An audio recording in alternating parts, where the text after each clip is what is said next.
What do these two cars have in common, other than the name GTO?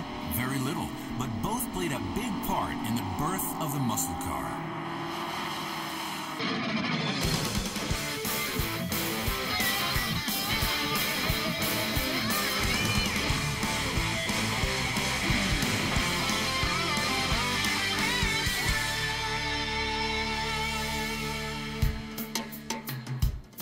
Gran Turismo Omologato. Three beautiful Italian words that changed an entire industry. For years, the name Gran Turismo Omologato was reserved for the fastest, most exotic thoroughbred racing cars. And probably the most famous Gran Turismo Omologato bore this insignia. This is Ferrari's version of the Gran Turismo Omologato.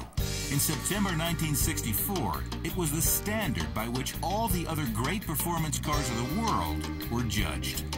It was a magnificent automobile, no doubt about it. Nothing in the automotive world dared compare itself to this car. Nothing, that is, but a plain little Pontiac Tempest. Gran Turismo Omologato, or GTO for short.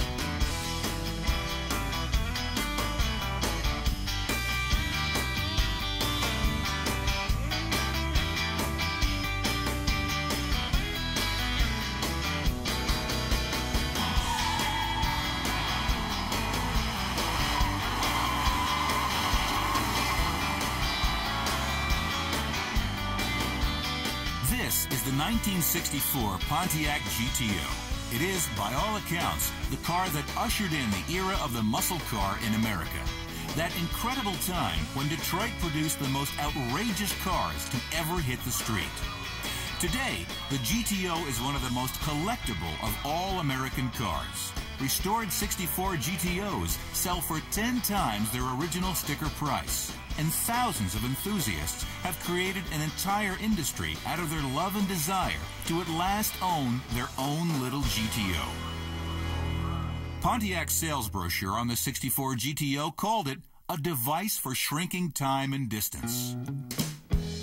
For 1964, Pontiac had taken their sensible, economical Tempest Compact, given it a gorgeous facelift, and offered it up with their 389 cubic inch power plant in an option package they dared to call GTO. The 64 design was completely new, from the grille to the gas cap. The Tempest, the Chevy Chevelle, the Olds Cutlass, and the Buick Grand Sport were the new wave of intermediate cars from General Motors, and they were turning young people on. What does he have that she doesn't? Unlike the rest of the cute and sporty new breed, though, the GTO was born to be bad. And a lot of my friends had 390 Fords, 383 Plymouths, but they were all big cars. And I was looking to buy one of those, maybe a 426 Street Wedge, something like that, in 1964. Then I saw the first ad for the Pontiac GTO. I believe it was the ad that said, "I wouldn't stand in the middle of the road if I were you. There's a Pontiac GTO coming." I just liked the idea of the mid-size car with the large engine, which was actually the first muscle car. Back in the 50s, the fastest cars were the big cars, the ones you saw on the track every Sunday. The race is on. Pontiac and all the other Detroit automakers had discovered that the cars that won on Sunday sold on Monday. But half a lap behind, coming from 46th starting position, Fireball Roberts in number 3 Pontiac. Pontiac's factory-supported teams won more NASCAR races than anyone else in the early 60s, including both the Daytona 500 and the Firecracker 250 in 1962. Bill Abraham from Akron, Ohio, wins the A-Stock automatic crown in a 62 Pontiac. Pontiac was no stranger at the nation's drag strips either. Working through their network of performance dealerships around the country, Pontiac's engineering department was funneling special parts and information directly to what was in effect a factory drag team. By the end of 1962, all these racing activities had vaulted Pontiac from last place in sales among General Motors divisions to number 2 behind Giant Chevrolet.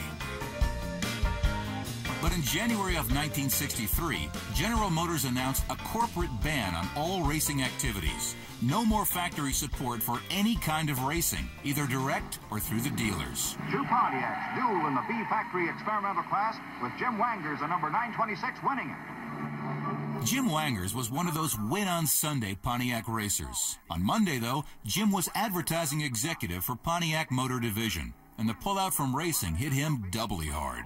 With the advent of this new policy from the corporation, here was Pontiac suddenly without a stage on which to put their cars. They were suddenly deprived of this organized racing activity, from which a very good backup for some aggressive advertising built around the wide track image was coming. How do you continue to be the #1 performance car in the country when you can't go racing? Stay with us as the American muscle car continues.